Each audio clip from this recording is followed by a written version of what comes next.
taught you how you should love? Right? Was it TV? Was it cartoons? Was it Disney movies? Was it your parents? Where did you get your best representation of love? And yeah, that's it. Who taught you? I'll keep it short and sweet. I ain't gonna hold you. So now granted, my parents, they still married to this day. And and they love each other because they be having like side conversations to me about like who bothering who and shit. And I just be like, why don't y'all just talk to each other sometime? But I know they love each other because of how they use me as a proxy sometimes, just to be like, I wish your father would do that, and then my pops be like, I wish your mom would do that, and I would relate stuff to them, and then somehow they figure it out, right? So I would say like the main indicator for love for me sometimes would be my parents, but they be bickering and arguing sometimes. So I just be like, damn, y'all sure? But that's neither here or there. But for me, I ain't gonna hold you with sitcoms. I feel like when I used to watch sitcoms, whether we talking like Family Matters, same here. Full House, this, that, and the third, I got a lot of my tools of understanding like, damn, that's a great dynamic to be in a house and have communication and resolve issues when you get an issue, because 9 out of 10 times there was always an issue in a sitcom, right? And it always was one of these things where it's like, let's always end back at love at some point, right? There was always an apology, a hug, or some sort of thing that you had to learn in order to say like, all right, we found balance again. So I'm gonna just say for me, sitcoms and my mom and pop. Yo, you bringing back the sitcoms is real, because I remember when the music used to come on and you'd be like Full House, Danny would be like, well, you see, Michelle, stealing is wrong, and this is why we don't steal. When the music come on, this is a learning moment right now. You should pay attention to what, and this is what love looks like in these sitcoms. And a lot of times, I'm gonna keep it a stack, this gave us the blueprint on what love was supposed to look like, right? Even in like movies, Prince Charming and in the Disney movies, love was magical and that shit. But we understood, I'm gonna be honest with you, we understood in real life that's not what it was, right? Love was kind of, in our home, sometimes love was chaotic. Love was conditional. Sometimes family was distant. Even though we know we loved each other, they were distant, right? And we internalized this. Even though we saw these things in the movies, we still learned how to love at home, right? Because, we saw what the difference was. Well, at the end of the day, you can't say, this is how we're supposed to be and this is how it is. It's like it's a cognitive dissonance. What's the word I'm looking for? Cognitive dissonance, right? Dissonance. I like that. I agree with you, Shake. That was good. Mm-hmm. Well said, Shake. Yeah. Wow. You're giving philosopher vibes. Okay. When I really think, I'm like, wow, how did I know about love? Life, I would say. Yes, looking at sitcoms, but just really going through it, like Shake said, I don't think you see so many different things, right? You see the sitcoms, you see the Disney movies. I see my parents, but I don't really feel like I got that from my mom and pop, to be honest. You know what I mean? I look at my godparents who, as Flash stated, they still married till today, right?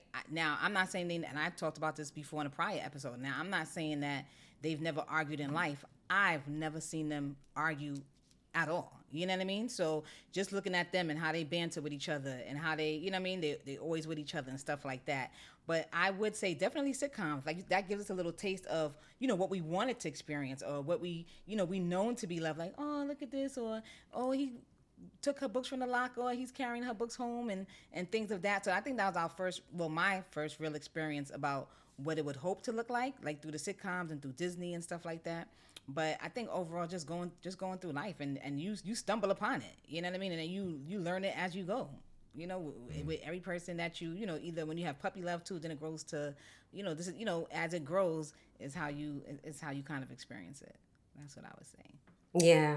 Today's generation, I would say, is influenced by maybe social media and TV. But back in the day, it was really TV for us, I think, and whatever we saw in our homes. And so as a kid, I think I, fantasized after seeing The Cosby Show and seeing Rudy and what's the little boy that used to come over? Kenny. Bud. Kenny. Bud. My name's Kenny. Bud. My name's Kenny. Bud. My name's Seeing that, seeing a different world, seeing Whitley and Dwayne and, seeing Topanga and Corey, like the shows that I would watch, it made me feel like, okay, that's what I want. But then I also noticed, and I didn't get to put this together until I got much older, is that when I started finding real relationships as I became like a later teen, dating in my, I would say 16 to 18, I was really not nice to like my boyfriends. And I would do things to see if they would stick around.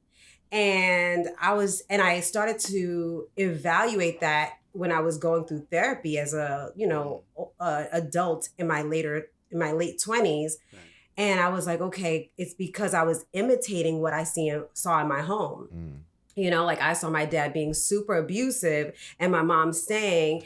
And, that's what I think I ended up getting subconsciously, even though I was watching all the TV stuff and all the things that I wanted, but I was being mean and I wanted to see if he was going to stick around. And I'm like, okay, he loves me because he's still here. And I think I saw that for a very long time. And that's been the basis of my trauma. Like I be trying to leave the minute things go bad because I ain't trying to stick around for all the bullshit because that's not love. Like I now see that as not love, So that was kind of deep, but yeah, for me, it was our influences in the home and TV.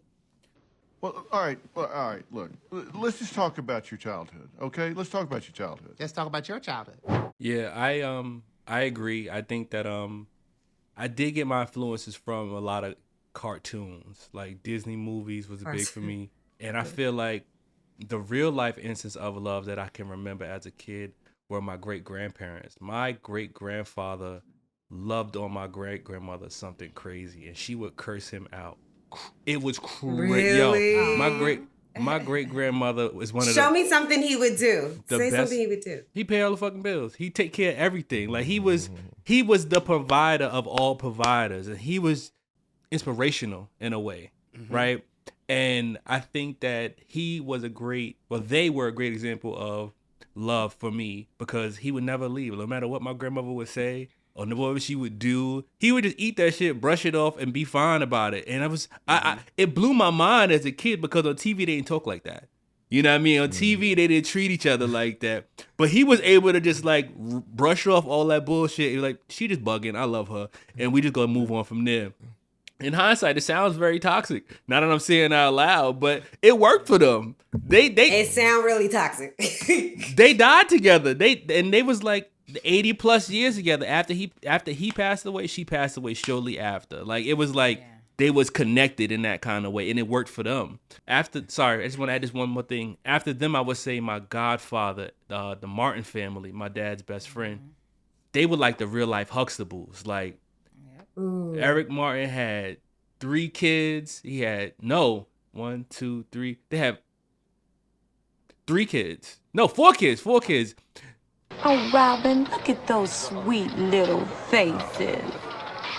I ain't having it. I'm like Marvin Gaye. I want to know what's going on. Oh no! It's Baby's kids!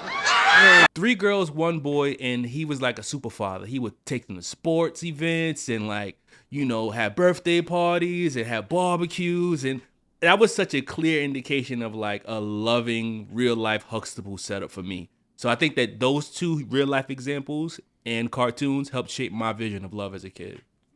I'm complete.